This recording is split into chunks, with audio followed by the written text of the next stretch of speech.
سلام البنات، ان شاء الله تكونوا كامل بخير وصحتكم تكون مليحه. اليوم جبت لكم وصفه نتاع سمك التونه صوص طوماط مع الارز، تجي بزاف بنينه. كيما نعرفوا التونه العنيده راهي دايره حاله في الاسواق هذه الايام، غير اغتنموا الفرصه، ماكلتها بزاف بنينه ومتشد لكمش كامل الوقت في طيابها. في مامبا ساعه راكم وجدتوا فطوركم ولا حشاكم. نصلوا ونسلموا على الحبيب المصطفى عليه أفضل الصلاة وأزكى السلام. نبداو الوصفة نتاعنا على بركة الله.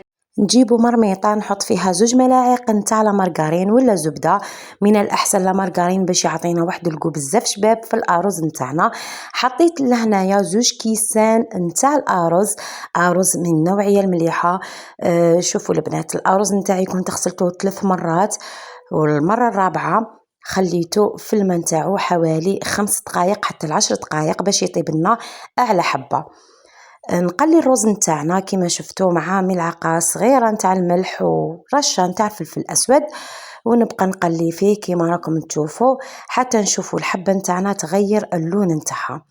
نجيبوا لهنايا الماء يكون سخون يغلي، وباش يجيكم الرز على حبه وماشي معجن دايما تبعوا الطريقه انه كل كاس ولا كل كيله نتاع الارز تتبعها 2 كيلات نتاع الماء، يعني الكيله اللي ديروها كيلو بها، يعني الكاس ولا بول ولا الكيله اللي تحبوها نتوما، كيله نتاع الرز مع 2 كيلات نتاع الماء. انا درت 2 كيسان نتاع الارز مع 4 كيسان نتاع الماء يكون يغلي، غلقت عليهم بعد ما مرقت وخليتهم على نار تكون قليله بالبزاف هكذا باش يطيب لنا الرز تاعنا اعلى حبه. ومن جهه اخرى نروح نحضروا صلصه الطماطم.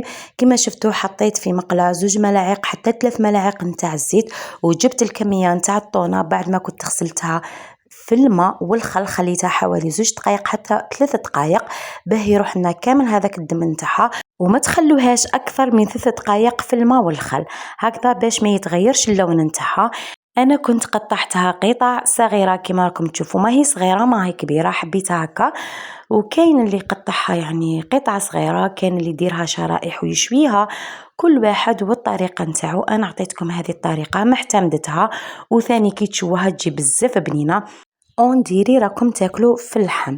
لهنا انا كنت ملحت الطونه نتاعي كما راكم تشوفوا، كنت نسيت في الاول الملح، لهنا تفكرتوا نتوما ملحوها في الاول، خليتوا لهنا يتقلى، بالكم تقلبوها حتى تشوفوا اللون نتاعها من تحت بدا يتغير باش تقلبوها.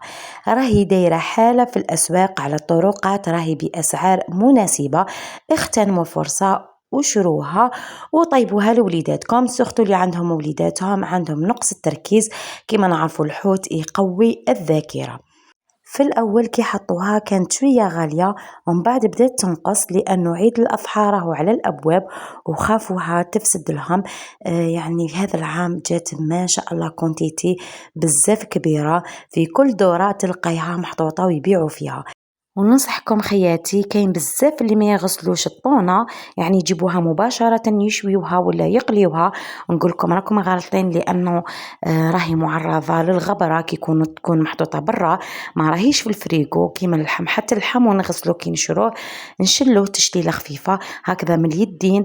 كاين اللي يكون يقسم لك يديه ما تكونش مغسوله، المهم لازم تعقموه بالماء والخل ولا بالماء والقارص والملح وتخلوه يستقطر باش تروحوا طيبوه. لهنا خياتي بعد ما طيبت الطونه نتاعي ولا قليتها، لهنا كانت طايبه حوالي 80-90% هكذاك. نحيتها، يعني لازم تحمروها من كل الجوانب في نفس المقله وفي نفس الزيت. حطيت لهنا نص حبه نتاع البصل تكون مربيه مع نص راس نتاع الثوم مربي والزعتره. اذا كان متوفر معك الرند حطي 2 وريقات، انا ما كانش متوفر معايا. نقلو كامل المكونات كما راكم تشوفوا حتى يتكرمل البصل. البصل راح يعطينا واحد الكلاصوص نتاعنا ويخثرها. حاولوا كيفاش تقلوا المكونات على نار تكون قليله باش الثوم ما ينحرقناش ويعطينا هذيك الكو بالمروريه. المهم خياتي بعد ما قليت كامل المكونات نجيبوا لهنا حوالي 2 ملاعق نتاع طماطم المركزه، وثاني نضيف لها ملعقه صغيره نتاع السكر باش تنحي لنا كامل هذيك لاسيد ولاصوص نتاعنا ما تجيناش قارصه بحموضيه. لهنا خياتي نقلو كامل مع بعض، يعني كل حاجة نضيفوها نقلوها. كل واحد كيفاش يطيب لاصوص طوماط. كاين اللي ما يحبوش يديروا البصل في لي صوص طوماط، جربوه وشوفوا سورتو مع لي بات. كي ديروا لي صوص مع لي بات ولا ديروا لاصوص نتاع كبده راح يجيكم بزاف بنين، سورتو كي تقلوه في الاول، يعني يعطيكم واحد الحلاوه لاصوص نتاعكم. المهم خياتي لهنا بعد ما قليت كامل طوماطيش ومع البصل مع هذاك الثوم، يدي كامل ما نحيتوش منه كيما راكم تشوفوا هكذا باش الثوم نتاعنا ما يتحرق. نضيفوا لي زيبيس اللي هي ملعقه صغيره نتاع الملح، ملعقه صغيره نتاع العكري حلو، وملعقه صغيره نتاع الكمون، نصف ملعقه صغيره نتاع الفلفل الاسود والقزبر المرحي. لي زيبيس يبقاو اختياريين، كل واحد واش يستعمل في لاصوص نتاعو. زدت لها 2 حبات نتاع طماطم يكونوا مرحيين، يكونوا هكا موين، ماهم كبار ماهم صغار، ونخلطوا المكونات مع بعض باش تعرفوا لاصوص نتاعكم تقلت مليح باش تمرقوها كي تشوفوا الزيت طلعت على الوجه. وهذو التفاصيل صغار نحب نعطيهم للمبتدئات على بالي راهم يتفرجوا فيا.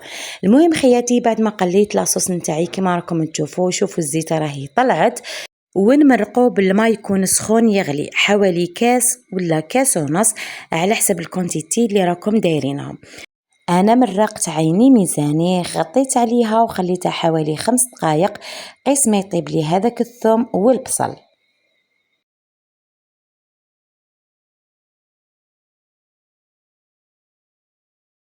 وبعد ما غلات لي حوالي 5 دقائق نجو نحطو لي مورسون تاع الطونه هكذا باش يمتصونا كامل هذوك لاصوص، وثاني يزيدوا يطلقوا البنه نتاعهم في لاصوص باش يجينا طبق نتاعنا بنين الله الله.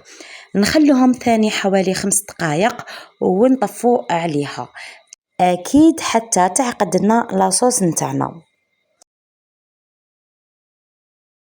هنايا بعد ما طفيت عليها وعقدت لاصوص شوفوا كيفاش جات بسم الله ما شاء الله، والبنه ما عندي ما نحكي لكم، شوفوا كيفاش جات عقده وبنينه. ومن جهه اخرى كان الرز نتاعي طاب وجيت نقدم معاكم طبق نتاعنا نتاع نهار اليوم، جا بسم الله ما شاء الله. انا كنت رافقته مع الرز، وانتم اذا كنتوا حابين ترافقوه مع لي فخيت كنتوا حابين تحطوا غير هكاك ثاني راح يجيكم بزاف شباب.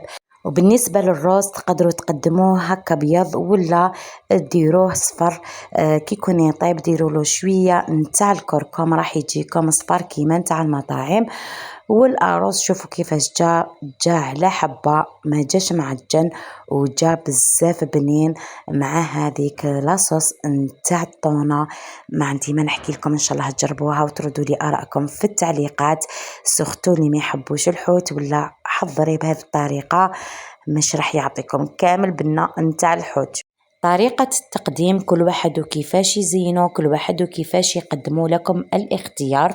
بالنسبة للروز كان اللي يحب يحطه في الفيغان ويعاود يقلبه في الطبسي ويحط عليه لاصوص كيما تحبوا. انا قدمته بهذه الطريقة، عجب كامل وليداتي العائلة نتاعي، جا بزاف بنين الصح في البنة خياتي. وكيما تقدروا ترافقوه بلا بيغي ولا لي فخيت لكم الاختيار، كيما تقدروا تستهلكوه غير هكاك بلا صوص طوماط. صدقوني خياتي اللي مازال ماكلاش الطونه كي يذوق هذه الوصفه يحس باللحم اون ديري با حوت، جا بزاف بنين وطري. شهيتكم في الجنه خياتي. كان هذا هو لا فيديو نتاعنا نتاع نهار اليوم، ان شاء الله يكون عجبكم وعجبتكم الوصفه، ان شاء الله تجربوها وتحطوا لي ارائكم تحت في التعليقات.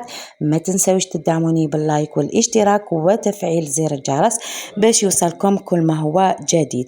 ما تبخلوش عليا خياتي بالدعم نتاعكم باش تزيدوا تحفزوني.